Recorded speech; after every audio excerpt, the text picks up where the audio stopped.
agents are going to become better traders than humans.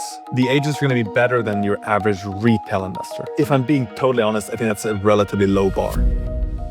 Nansen has 4x'd its deployment rate in the last 2 years. We basically said that we want to make the company extremely AI native. You also tripled the revenue per employee. We tripled revenue per headcount without trimming the team. We're going to have extremely productive team members when they are truly AI native. You also said that you gave an OpenClaw to... Every team member at Nansen has an OpenClaw. I kind of think of it as like you join a company, you get your laptop. In 2026, you join a company, you get an OpenClaw. So apart from engineers, who is using it at max? The biggest users have been in organizational roles. And I think it's because if you're non-technical, you suddenly tap into the superpower. The concept of building from scratch is dead now, because if AI cannot work with your legacy code base, you are screwed. Many experienced engineers would say you should never rebuild your entire product from scratch. Maybe that was true before. It's no longer true. In fact, you absolutely should at least consider building your whole product from scratch. Every founder is building an agent and they're raising funds. What should they do different? This is a boring answer, but actually I think Alex made his whole company track how many hours they spent using AI every week. Revenue per person tripled, but with the same team. This episode is a bit different. It's about what it actually takes to make a whole company AI native top to bottom. Alex is the CEO of Nansen. This is The Quest, growth stories from the people building AI, and I am Diksha. So most people know you as the CEO of Nansen, but I was going through your background, and you did your master's in AI back in 2010 when it was not even cool. Did you see all this coming? Yeah. Oh no, I didn't. Yeah, actually, so when I did a bachelor's in cognitive science, the science of thinking, which incidentally I think was the degree of Chris Dixon, our partner at A16Z. And then I was always fascinated with the area of AI for a wide range of reasons. And then I did my master's in AI in 2009, graduated in 2010.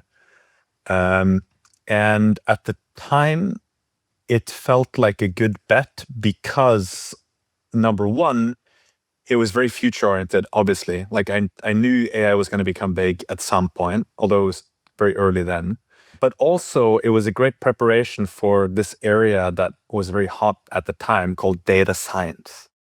And so The Economist had like a front page, which was like the data deluge. And there were articles written that said things like, data scientist is going to be the sexiest job title in the 21st century. And so I thought like, yes, this is spot on in terms of kind of a bet on the future, both from like a philosophical point of view, but also from a career point of view. So in a way, yeah, I guess I didn't see exactly this coming, but I knew AI was going to be big. I also read that Nansen has 4x'd its deployment rate in the last 2 years. What are the changes you made at the company that led to this, and why did you make these changes? Yeah, for context, my background is in AI. Obviously, started working in crypto in 2017, founded the company in 2019, and 2023 started appreciating that really the age of AI had arrived or was going to arrive very rapidly. So we basically said that we want to make the company extremely AI native. That's like a phrase, or AI native is a term that now you hear it a lot, but back then it was kind of an odd term. But we said we want to make the whole company AI native. And so we did a couple of things. The first thing we did was actually to just say, look, this is like going to the gym or like learning a new language. You just have to do it. And if you show up and do it, the results are going to come. So instead of obsessing too much about, hey, how should we measure the outcomes and productivity gains we get from using AI, we just said, look, we're just going to get everyone to use AI a lot. And the way we did it was to literally measure on a weekly basis how many hours every week every individual used AI. And so every Friday, very simple survey went out where you answer how many hours did you spend with AI this week? What were the tools you used and what did you use it for? And so, and in addition to that, we said we want to spend collectively 5,000 hours in the first quarter of 2023, I think it was. We want to get 5,000 hours of AI time under our belt. And the assumption was we're going to learn a lot from that and we're going to create an AI culture at the company. And so that's now 3 years ago. And that's where we started. And I think that kind of was a good starting point. It sounded naive. And actually, when I explained to people, they were like, that doesn't make any sense. You should think about, the output metrics and the outcomes. But it's like, let's just focus on the inputs because the bet is that it's going to create outputs and outcomes. So don't worry too much about over engineering it. Just like do it. Just show up and lift the weights or, speak the language and then you will learn the language, right? So we did that for one quarter. We did the same thing, raising the ambition a little bit more. The next quarter, for context, 5,000 hours in one quarter, it translated to roughly like 4 hours per week per employee. So it's like 10% of your time. It's not that much actually. Like now we use it way more than that. But that's where we started. And then in parallel, we started building out the actual productivity metrics. And so get everyone to use it, like drive up the inputs, and then start putting the infrastructure in place to measure the outputs. And so what you're referring to with the deployment rate was on engineering metrics. And so we said, hey, we need to have engineering metrics in place. And there are actually well-established engineering metrics under a framework called DORA, which we don't have to go too much into details on, but deployment rate, like how many merged pull requests are you creating per engineer? You also have metrics like lead time for change, like how often or how long does it take before you have like an issue created or a ticket created until it's in production. You have like failure rates, how often do you have to roll back a change or how many bugs you're introducing with new deployments. Anyway, so that was kind of the starting point. Measure the inputs, get the infrastructure in place to measure the outputs. And then after maybe 6 months, we started looking at the outputs. And then we've done more things since then, of course, to drive up the outputs. But that's a long answer. Happy to dive into anything more deeply. No, I think it's interesting. But how do you really measure that? What is it that they are using AI for? I mean, what if it is for tasks that, are not even like stupid tasks, just to say, oh, I used it for like the maximum time. Token maxing. Yeah, token exactly. maxing. I think this is the term, right? So this is something called Goodhart's law, which is something like when a metric becomes a target, it ceases to be a good metric or something like that. So you have to be a bit careful with that. I think like my general 2 thoughts on it are, number one, you have to have a culture of trust in place as the foundation. And so if people are like gaming it, you have a very bad culture. Like then you have deeper problems than your AI usage, frankly. So that's like number one. We're a small company. We're like less than 80 people and we have a high trust culture. The other part is you probably have to continuously change what you're measuring so that people don't over-engineer or game them, driving like odd behaviors. And so I would say every 3 to 6 months, we've kind of evolved our approach a little bit. And and then, you have to use common sense. You have to actually like inspect things. You have to look under the hood. You have to look at the qualitative things and get the anecdotal evidence as well. You can't just rely on like numbers blindly, of course. You also said a number like you tripled the revenue per employee. Did this also lead to like trimming the team? But you also said in one interview that AI will make you hire more people. So that's like a lot of perspectives. We tripled revenue per headcount without trimming the team. So it's the same amount of people. So I guess like a simple way to say it is like we triple revenues. But the fact is we did it without increasing the headcount. But I think now we're actually at a point where it starts to make, and it comes back to this, you have to evolve your approach. When we created our AI strategy in 2023 and we thought about organizational use of AI, I was pretty explicit on the fact that I want to prioritize experienced talent in our hiring. Many people did the same thing and still do, right? And there's a lot of talk about how entry-level jobs are disappearing and all that. Now I'm actually in a new phase where I think I'm getting more bullish on junior talent again. And I think we'll have a bit more of like a barbell approach going forward, like great experienced talent, but also have a healthy amount of junior talent that we bring on board, because we've had some, again, anecdotal examples of junior talent coming in and being like insanely productive with AI. And I want to make sure that we can leverage that going forward. And so I could imagine a world where we do scale up our headcount a little bit, but it's actually not a given that you have to grow your headcount that much. So that's like the other part of it. But I think what you're referring to that I've said before, which I still believe, is that if one employee generates more economic output now than they did before, the economically rational thing to do is to add more headcount. It's not to subtract headcount. That is, I mean, any entrepreneur wants their business to grow. So if you want to grow, you want to, and you have more economic output per employee, you add more employees. That's like the very simplistic analysis. I do think it's over, how should I put it? There are definitely concerns on job loss that are real, but I think people are sometimes missing the other side of the coin, which is that we're going to have extremely productive team members when they are truly AI native, and those people are worth their weight in gold. So yeah, like I think there's a chance we'll scale up hiring, given that we've basically had a flat headcount for the last like 3 years or so. Yeah, no, I think you're right. Personally, I feel like AI has been a blessing for me as a mom to automate Yeah. like so much stuff in my day. Also, like what will happen after this podcast is produced, like we just record and my hours to just hit production and everything gets posted on its own. Have you seen, on that note, sorry, this is a digression. Have you seen, I can't remember her name, but there's someone who has like great content on using OpenClaw for parenting. She has like four Mom, kids. She was on, yes.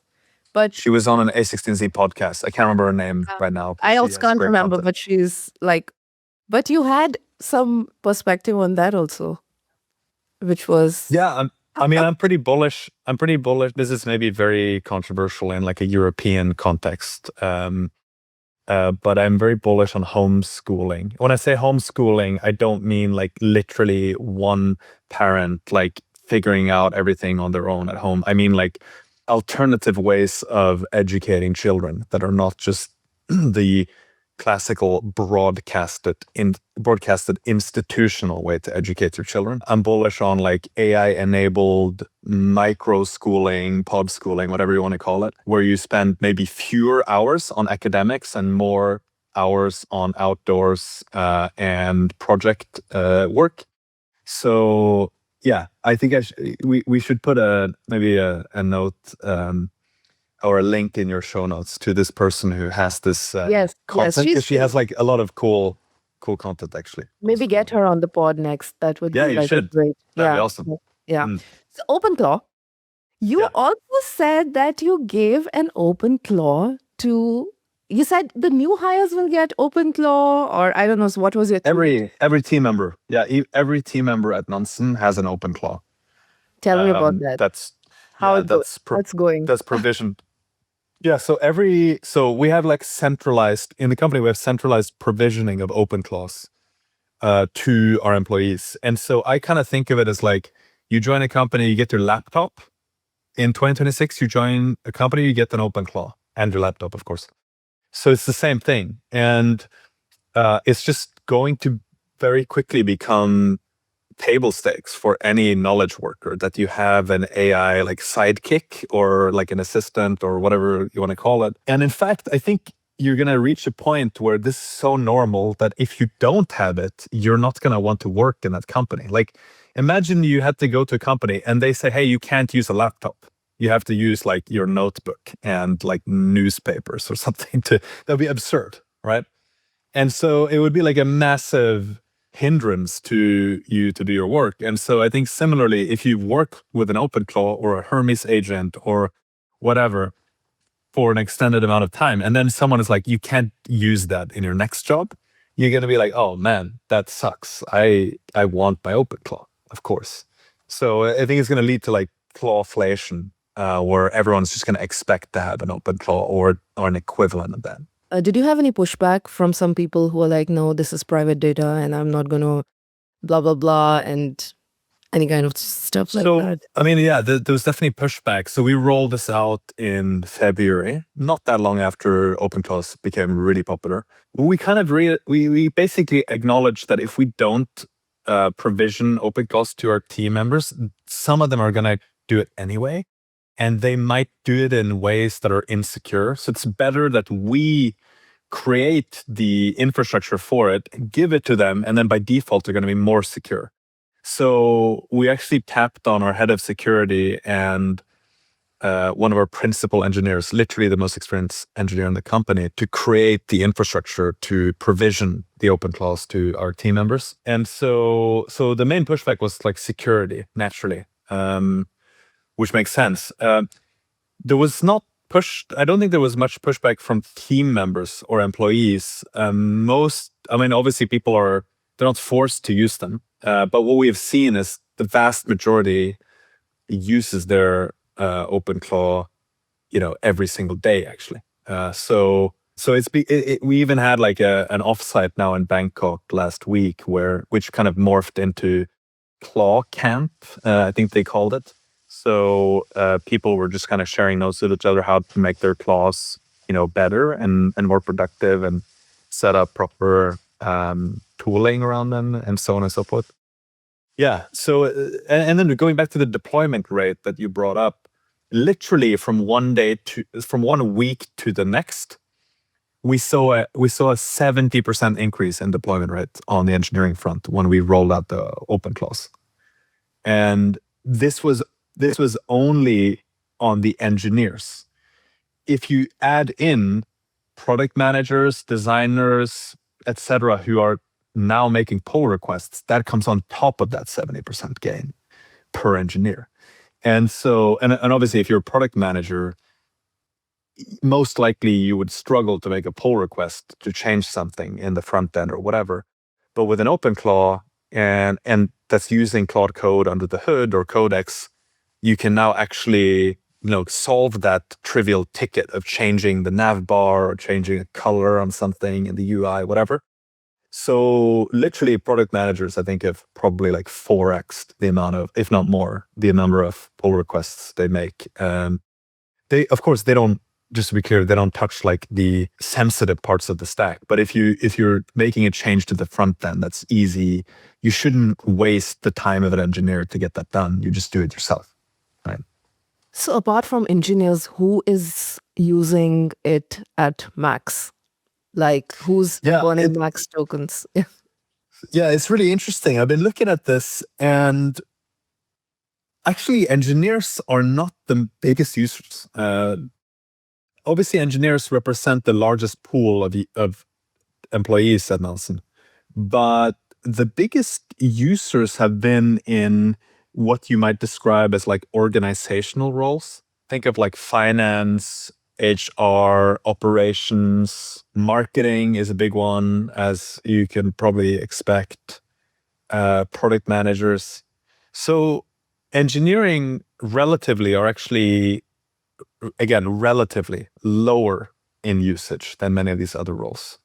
And I think it's because if you're non-technical, you suddenly tap into the superpower that you didn't have before, and it just relatively gives you so much more than what you had before. Whereas if you're an engineer, you're like, oh, Well, it's not that different from using Cursor or from using my Cloud Code or whatever.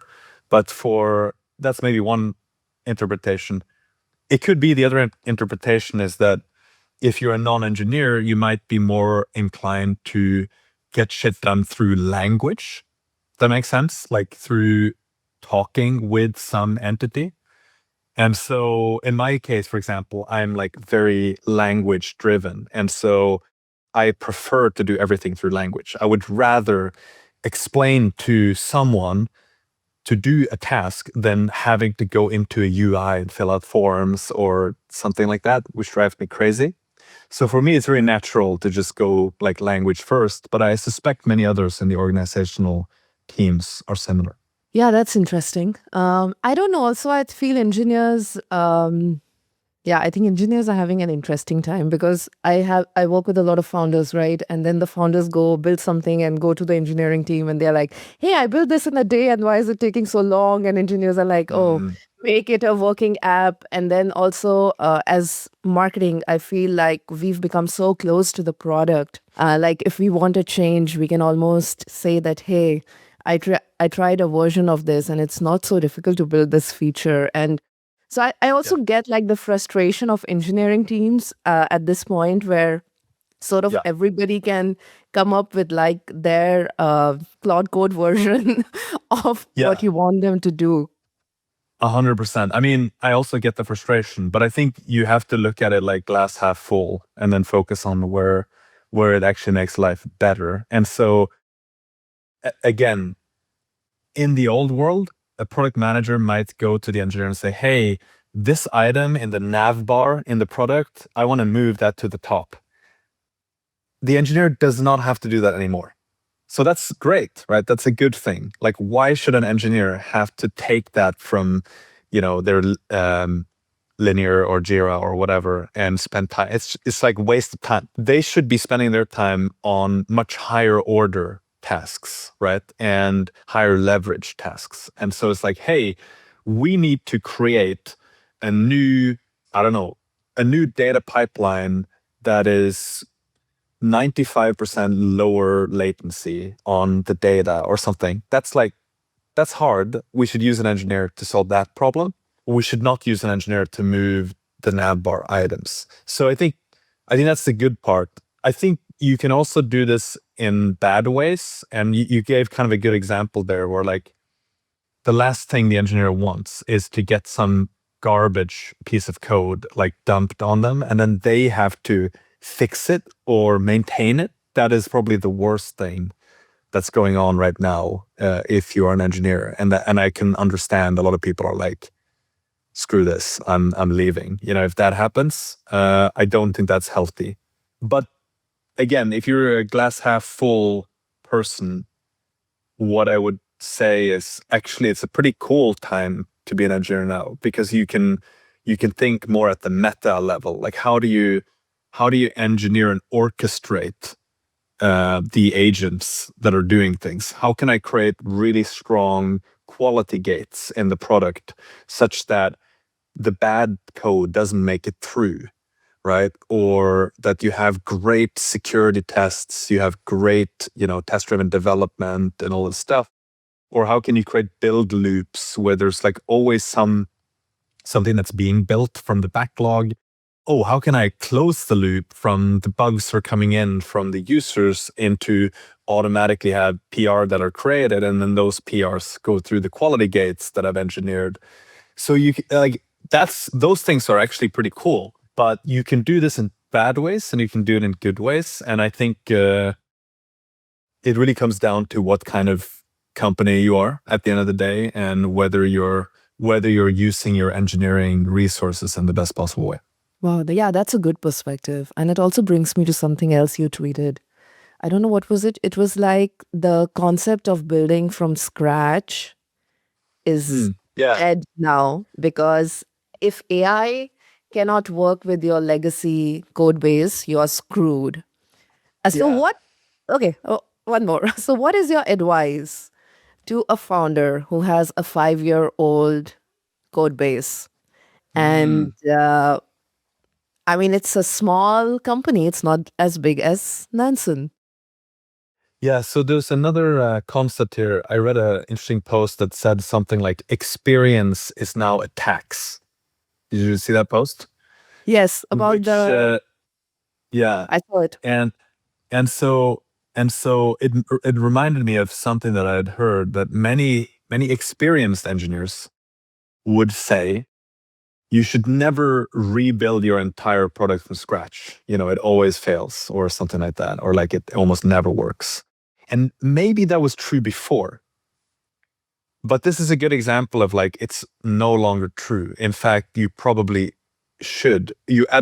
should at least consider building your whole product from scratch again. But the difference now versus before is that it used to cost a lot to produce code, and now it does not.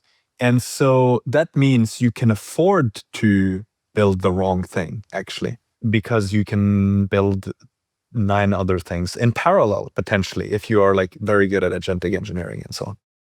So that's like one perspective, that just generally people have to re-underwrite what is the cost of building something. The cost has now come down tremendously, which means you should actually be more eager to build a bunch of things. That's the first point. And then the second point is that you absolutely need to make sure that agents can be productive in your code base. And if you have a legacy code base that's like 5+ years old, there's a very high chance that there's way too much bloat and complexity and nonsense in there. So building it from scratch and stripping out a lot of stuff is probably a good idea. That's like generally the thinking here. And it's a very interesting time now because like experience is a tax. That's kind of true. But also, of course, experience is what allows us to maybe sometimes know what great looks like. So it's a very fine balance where experience is both very valuable, but also potentially inhibiting you and holding you back in really big ways. And so like with junior talent, this is one reason I'm now very getting more bullish on junior talent. Like junior talent may not know what great looks like, but junior talent also does not know what mediocre looks like. In other words, they might go straight to like the more extreme and like cool thing because why not? Like they haven't seen the mediocre thing. Whereas if you're experienced and you worked, in lots of companies and you always did like the average thing, you're going to maybe do the average thing again, the mediocre thing again. So, yeah. So I think like the whole concept of experience being both a blessing and a curse is really interesting right now. And yeah, I have some thoughts on like what human traits are very valuable right now. So what types of people are thriving? What types of people are thriving right now? I would boil it down to 4 traits that if you have these 4 traits, you're going to do great. And if you don't have them, you might struggle. The first one is agency, which is a bit of a cliche, but you don't have to be prompted to do things. You just do things at your own will and you come up with the right things to do. That's agency. That's extremely important. If you invert that, if you have to be prompted, then I might as well prompt an agent, And so you have to be like self-prompting, self-driven. That's agency. The second thing is you have to be good at problem selection, because if you have an abundance of resources, it's really important that you channel the resources to the right problems and don't like waste your time on a bunch of non-important problems. The third thing is you have to have a high quality bar. And if you don't have this, you're going to just be like a slop cannon, right? It's very easy to use AI to produce stuff. But if you don't have a quality bar, you're going to just be creating a bunch of slop. And that's not valuable. And then the fourth thing is you need to be a good communicator. You need to have clarity of communication, because ultimately that's how you instruct the agents, but it's also how we get shit done between humans. So with those 4 qualities, I think that's what you want to look for when you're hiring people. And also that's what you want to develop if you are a team member in some company in the AI age. Now I remember your experience stacks post. I think you said something like if a experienced engineer will tell me that this will take 3 months, but a optimistic young person will tell me this will take 2 days. Yeah. And yeah, that was your comparison. So Yeah. how is it reflecting in your hiring now at Nansen? If somebody wants to work at Nansen, Yeah. So like I said, in the last 2 to 3 years, we've really only focused on experienced talent, actually.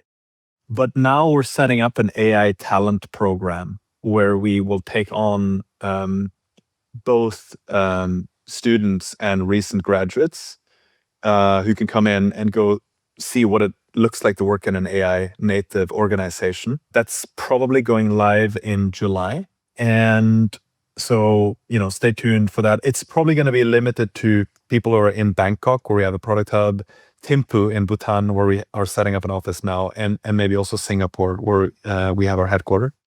So, but I think, we also have a vibe marketer role, which is out now. We might close that soon because we have a great candidate for it. But generally, what I would say is anyone for any role at the company has to be extremely AI native. And so if you kind of show up at the interview and you're like, oh yeah, but my company doesn't allow me to use AI. That's why I haven't used AI. It's like, sorry, you're not a fit here. Not because you're not allowed to use it, but you didn't have the agency to use it, in the on your afternoons and own. Yeah. evenings on your own.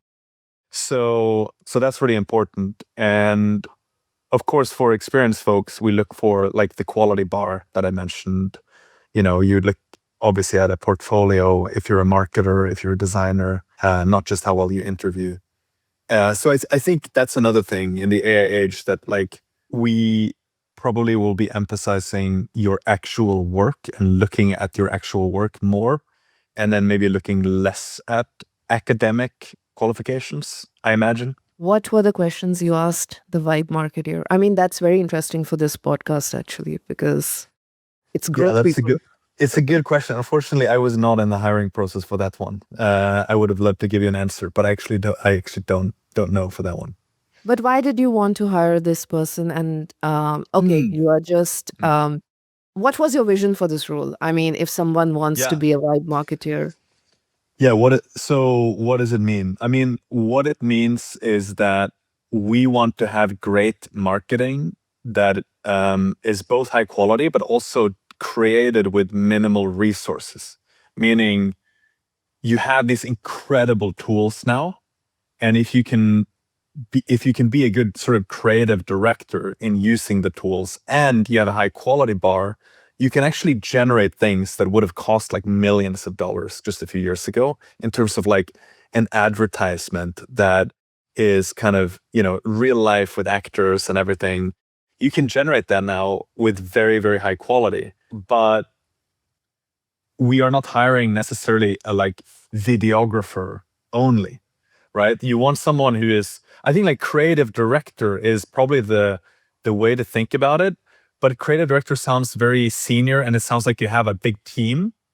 Whereas like vibe marketer, you're doing that same thing, but you're doing it with agents, right? And then you judge the quality of it. You understand our brand, you understand what you want to communicate, and you can make that come to life through these assets, whether it's videos or great articles or great design and so on and so forth. So we wanted kind of a broad sort of holistic creative person who like leans into AI without being a slot cannon, because we don't need that. We need someone who can like create great content, but with minimal resources. So that's kind of roughly how I envision that role and like why we created the role.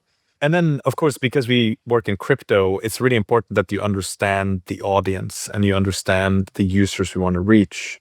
So that's also really important from an empathy point of view, that you're speaking their language, you know what they care about, you're not off the mark, you don't come across as inauthentic or like faking it and all this stuff.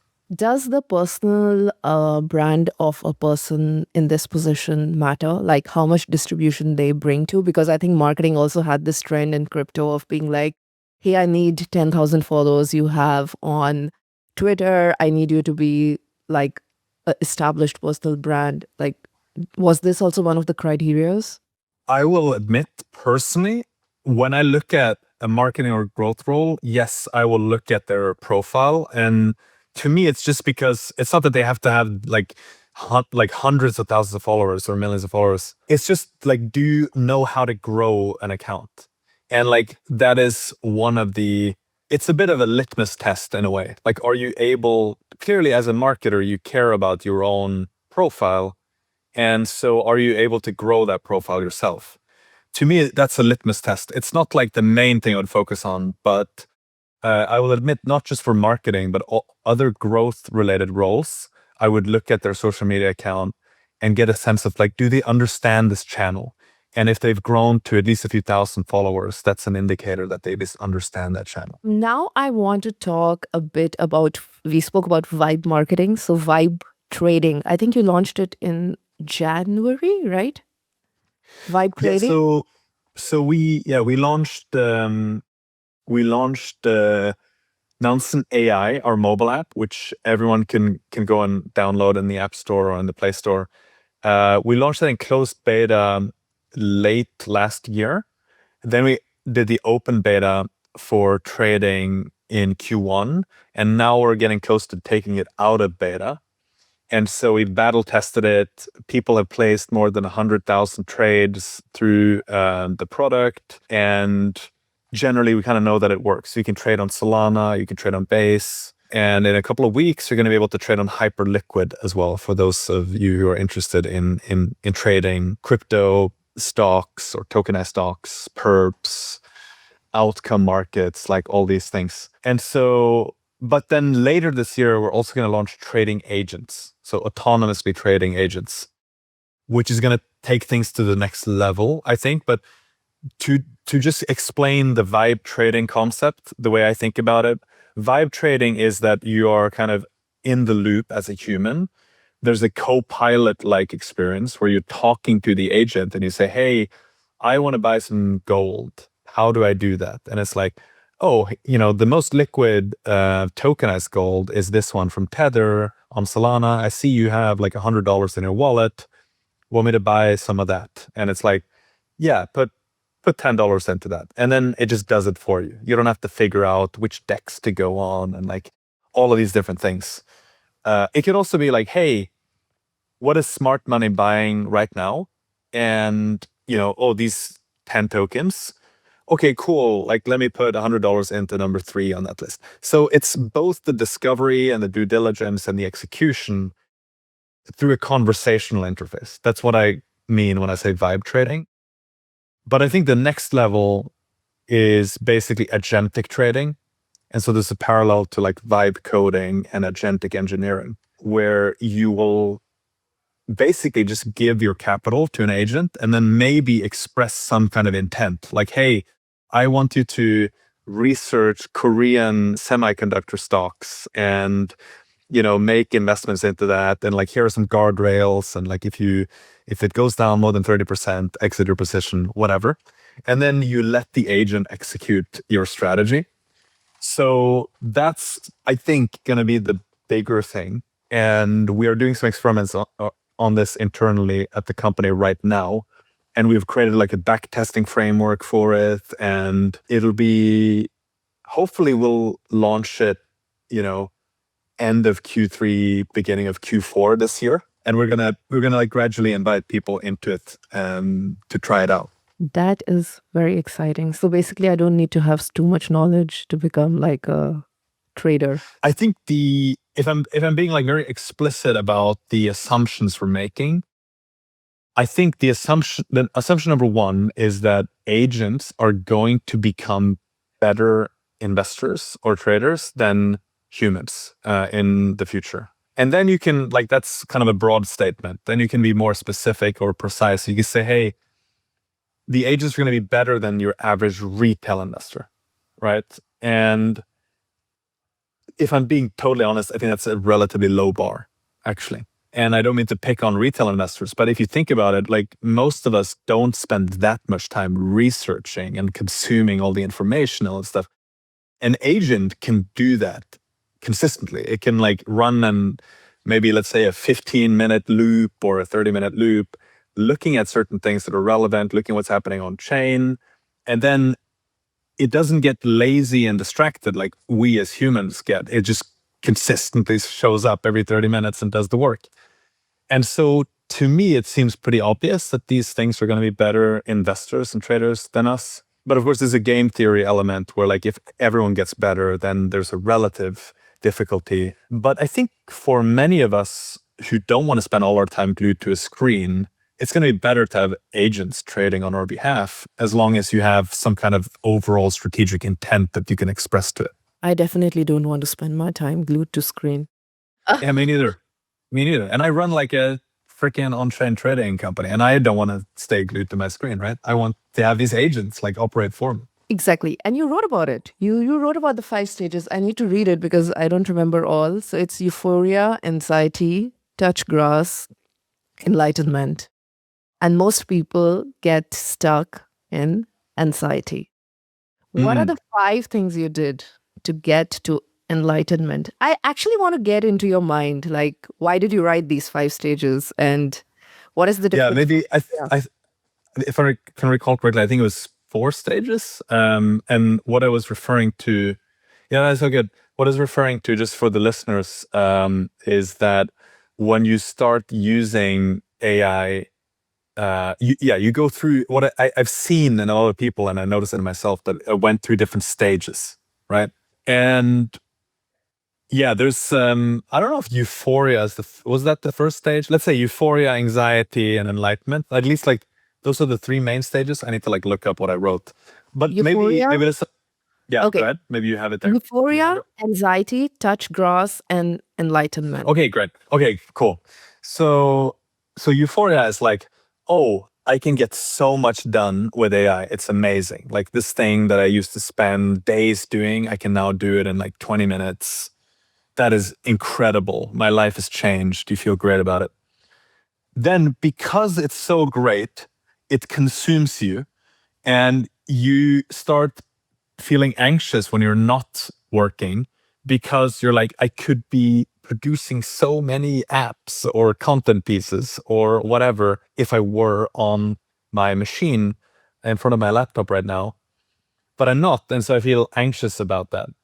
And so that's when people get, borderline burnt out, and they feel distressed and they don't feel well. And that's when you have to go to the touch grass stage of basically get away from your screen and do the exact opposite of what interacting with AI is. So having conversations with other human beings, reading print books, reading print newspapers, playing a musical instrument, like something that is in the physical world and very different from the digital world. And then enlightenment is basically that you are able to operate your agents while doing those things.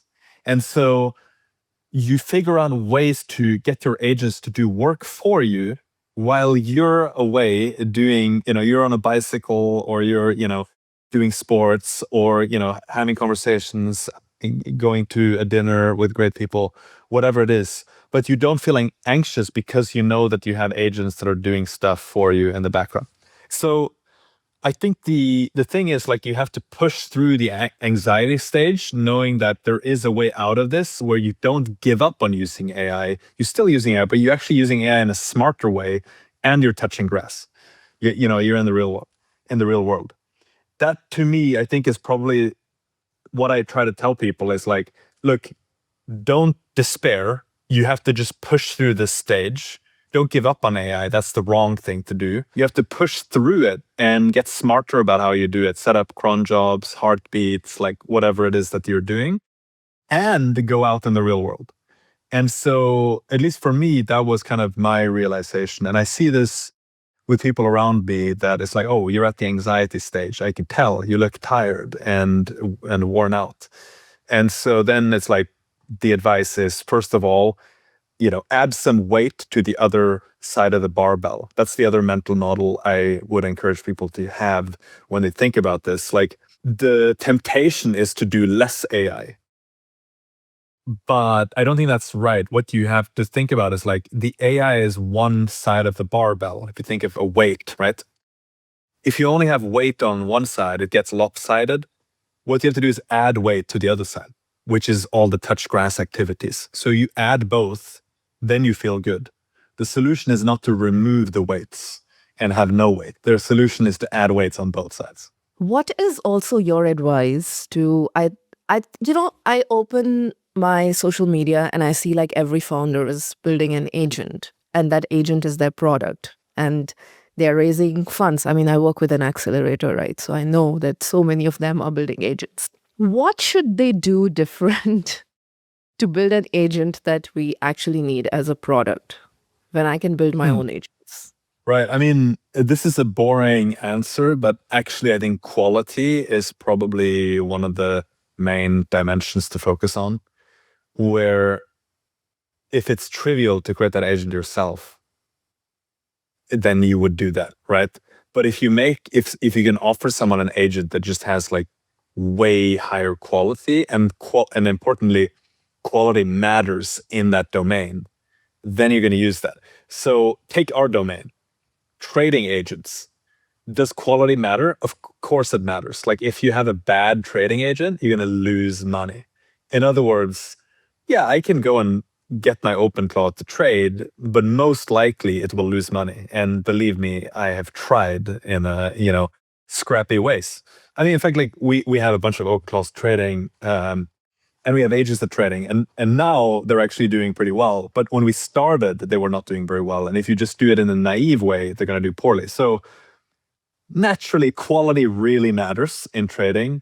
You need to run evals on these agents. You need to think really deeply about what tools they should be using and get them to be really, really great at that domain. So to me, that is probably like the first instinct. Are you operating in a domain where quality matters? Because if quality doesn't matter, then frankly, you might as well not spend time on it because people will just build their own agents, and you're done. So does quality matter? Does it have like a major difference in the outcomes that you want to create? And then number two, do you know something about that domain, or do you have an insight that can allow you to create a higher quality agent than a random person? And in our case, we've spent like 6 years building the best on-chain analytics platform. So our agents are very, very, very well informed. They know how to use that data. In fact, they have access to data that no one else has, right? So to me, that is probably the most basic answer, but also the hardest. It's like when I was younger and I thought about, startup ideas, whatever, I would often think about, oh, this is a cool idea because I can see how to do it and it's actually pretty easy to do. And that's actually totally the wrong instinct. The right instinct is like, this is extremely hard.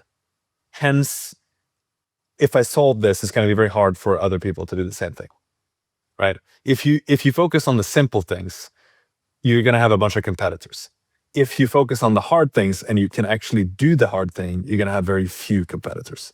So that's the other part. Like you have to have some kind of natural, unique advantage in the agent that you're creating where it's not going to be trivial to just recreate it. I think this also links to our previous episode with Patrick. He's also an investor in Lovable and he has said something similar. So just for listeners, go and listen to that one also. I think we have like 8 minutes. So I'll ask you one question and then a 2-minute rapid fire.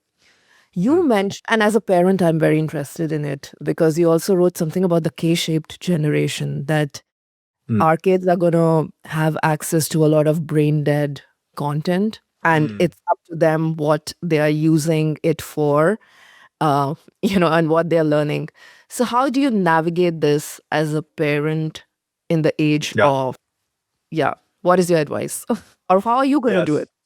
So people who are not familiar with like the K-shaped economy, you just imagine like the letter K and the diagonals, right? So what's going to happen is once AI is here, which it basically is, then some people are going to decline in value, if we can say that, which sounds harsh, but their value to society or the economy, and other people are going to increase their value. So you want to be on the right side of that. You want to be on the part that where you become more valuable. And the same for like our children as we educate them. You don't want your child to become less valuable relatively over time. Obviously, in society, you want to become more valuable. That's the K shape. And so I think it's the internet and the abundant access to content creates these very extreme differences because everyone has direct access to all sorts of content.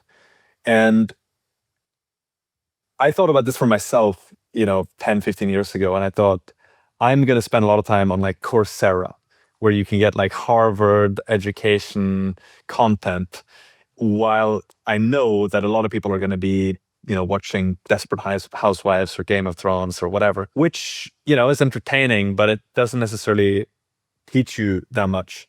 And so it's not really new. It's the same concept. It's like you give people access to this incredible range of material, then you can go at the right side of that spectrum and pick the stuff that is like incredibly valuable and have your kids consume that content, and they're going to learn so much and develop so much. Or you can give them, garbage, which is just going to, make them frankly like not just less educated, but is going to give them ADHD or in some cases autism or whatever. And by the way, there's a bunch of reasons why people get those diagnoses. So like that's not the only cause, but it can create bad outcomes, whether it's mental health or whatever it is. And actually a book that I would recommend to every parent is The Anxious Generation by Jonathan Haidt, because it talks about how social media and smartphones can have a very negative impact on especially teenagers. And there's a bunch of data backing that up.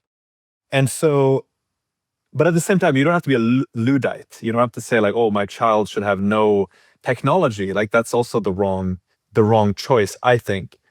So again, taking a glass half full view, what we know is that one-on-one tutoring is extremely effective. Like this is known for hundreds of years. And so I think AI creates an incredible opportunity to offer one-on-one tutoring for your kids. And what I would love to have is kind of better voice UX for children.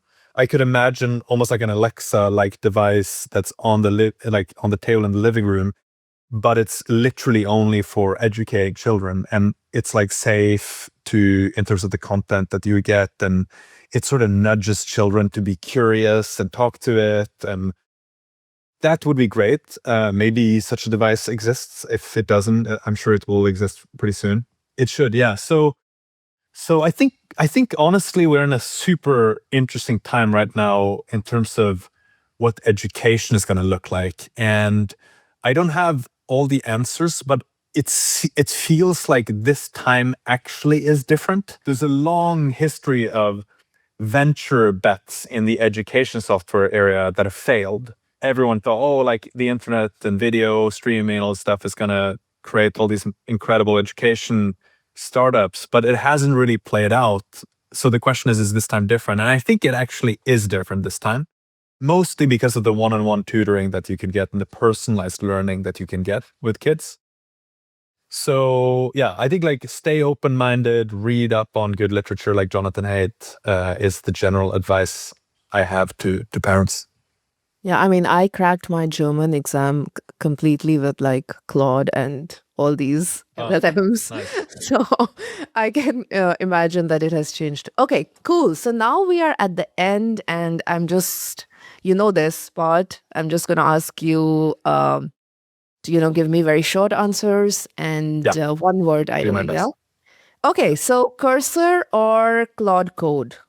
Claude Code. The best AI hire you have made, the role, I mean, not the name of the person. Head of design.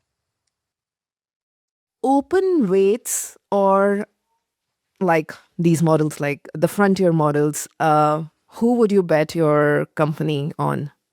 Open weights. Most overrated AI tool right now? Oh man, that's a tough one. I don't have a good answer to this, actually. Do you have the underrated? Most underrated? I think Grok is the most underrated. For Oh, sure. yeah. Okay. That's a good answer. Will your job exist in 2030? Yes. Will you hire a vibe marketer or a 10-year marketing veteran? Well, they could be both. But vibe marketer is the answer, but they could be both. Okay, and the last one, like founders are obsessed with SF, right? So Singapore or San Francisco for building an AI company today? I mean, not Nansen, but if you're building for Oh, man. I mean, I'm sure the correct answer is SF. But of course, I'm here out of my own will. So I will say Singapore. cool. Okay, Alex, this was so much fun. And I hope we meet again in one of the conferences this year. Likewise. Maybe I come with my baby. Yeah, please And do. yes, have a great day and a week. Thank you. You too. Thanks. Thanks for having me. Great to see you again. Bye bye. Same.